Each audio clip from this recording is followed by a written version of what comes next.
Hello students, कैसे हो आप। तो बेटा हमारा पाठ चल रहा था मानचित्र। तो कल हमने बताया मानचित्र कितने प्रकार के होते हैं और उनकी क्या उपयोगिता होती है। यानी मानचित्रों को हम जो है मानचित्रों के माध्यम से किसी भी देश, राज्य, नगर या शहर को हम दर्शा सकते हैं और उसको दूरी को भी हम आसानी से दर्शा सकते हैं, जबकि हम बेटा ग्लोब में ऐसा नहीं कर सकते। तो देखिए बेटा दूरी के बारे में बता रहा है। मानचित्र एक आरेखन होता है जो पूरे विश्व या उसके किसी एक भाग को छोटा कर कागज के पन्ने पर दर्शाया जाता है। कह रहा है मानचित्र एक ऐसा आरेख होता है जो किसी जिले या राज्य या गांव को एक छोटे से कागज में उसको हम दर्शा सकते हैं। और यह कह सकते हैं कि मानचित्र छोटे पैमाने पर खींचे जाते हैं, लेकिन इसे इतनी सावधानी से छोटा किया जाता है कि ताकि इसके जो बीच की जो दूरी है वो वास्तविक बनी रहे। ये तभी संभव होता है जब कागज पर एक छोटी दूरी स्थल की बड़ी दूरी में व्यक्त कर सकें। इसलिए इस उद्देश्य को के लिए पैमाना चुना जाता है। कह रहा है मानचित्रों में बेटा जो दूरी होती है, दूरी को दर्शाने के लिए हम क्या करते हैं, पैमाना मानते हैं।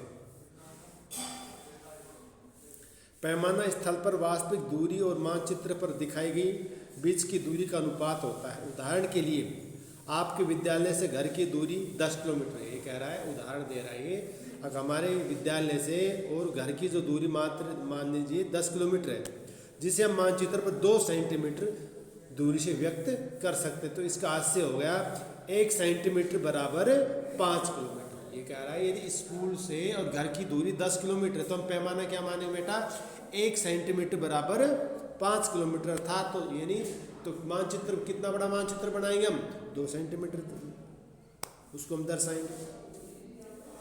इस प्रकार पैमाना किसी भी मानचित्र के लिए बहुत ही महत्वपूर्ण होता है। अगर आपको पैमाने की जानकारी है तो मानचित्र में दिए गए किसी भी 2 स्थानों के बीच की दूरी का हम पता लगा सकते हैं। अगर हमें बेटा और जो मानचित्र में जो दूरी होती है, दूरी को पैमाने के माध्यम से दर्शाया जाता है।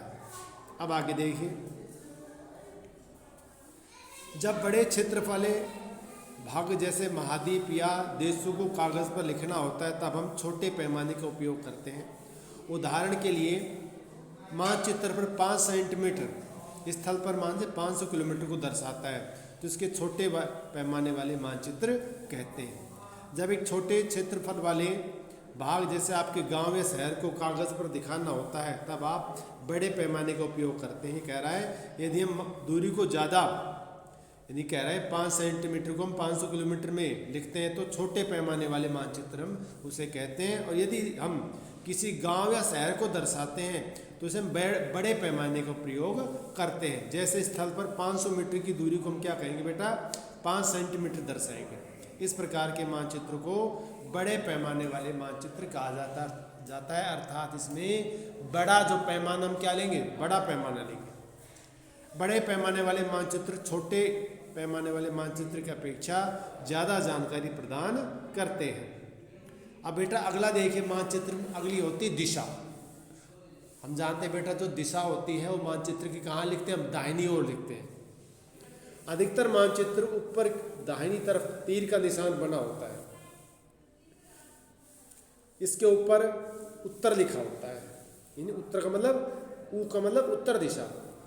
यह तीर का निशान उत्तर दिशा को दर्शाता है, इसे उत्तर रेखा कहा जाता है। जब आप उत्तर दिशा के बारे में जानते तो आप दूसरी दिशाएं रेखाएं जैसे पूर्व, पश्चिम तथा दक्षिण के बारे में आसानी से पता लगा सकते हैं।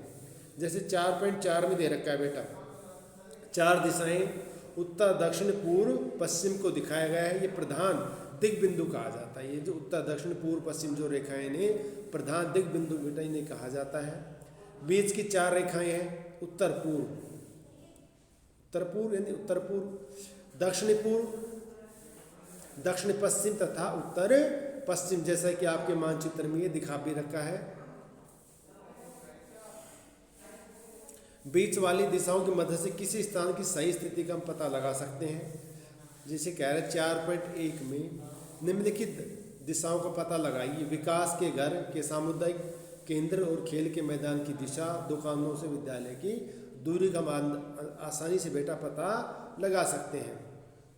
उसके बाद कह रहा है ये हम दिक्सूचक की सहायता से दिक् सूचक होता है बेटा दिशा सूचक यंत्र, अर्थात दिश की सहायता से हम क्या करते हैं बेटा, दिशा ज्ञात करते हैं। और वो बेटा हमेशा दिक् सूचक यंत्र जो होता है वो हमेशा उत्तर दिशा को ही बताता है। दिशक सूचक की सहायता से किसी स्थान की दिशा का पता लगा सकते हैं। ये एक ऐसा यंत्र जिसकी सहायता से मुख्य दिशाओं का पता लगाया जाता है। इसकी चुंबकीय जो सुई हमेशा उत्तर दक्षिण दिशा में रहती है, यानी जो उसकी जो सुई है, जो इसमें चुंबक लगा रहता है, मैग्नेट लगा रहता है, तो वो जो हमेशा उत्तर दक्षिण दिशा को ही दर्शाता है। तो बेटा आज के पाठ के लिए इतना ही, बाकी का पाठ हम कल कराएंगे। धन्यवाद।